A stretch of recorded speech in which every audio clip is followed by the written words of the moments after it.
Yo, what's going on, guys? Happy Tuesday. Another 2-minute training coming at you. And I've had a few agents call me recently with common misconceptions about VA benefits, and that's what we're going to be talking about today. And the VA benefits are always changing, but these are the current 2024 VA benefits. And I will attach a link to the VA benefits down below.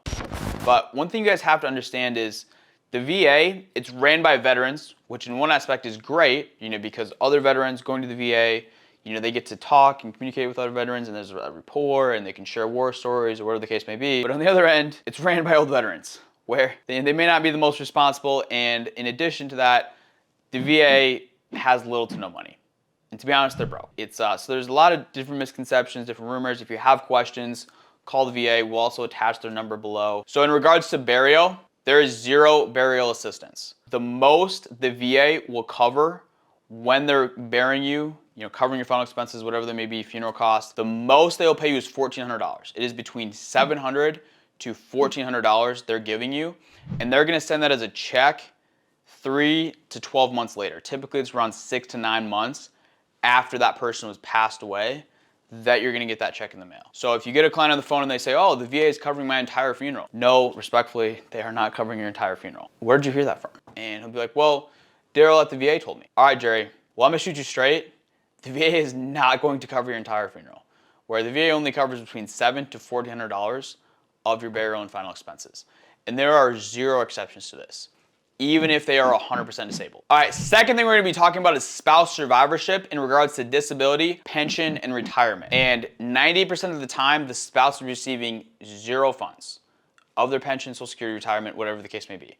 The only exceptions to this rule is if they have dependents under the age of 24, living in the home, or the spouse is in an assisted living situation. In regards to that, the surviving spouse simply receives a small metric of what the original spouse that had passed away was receiving before.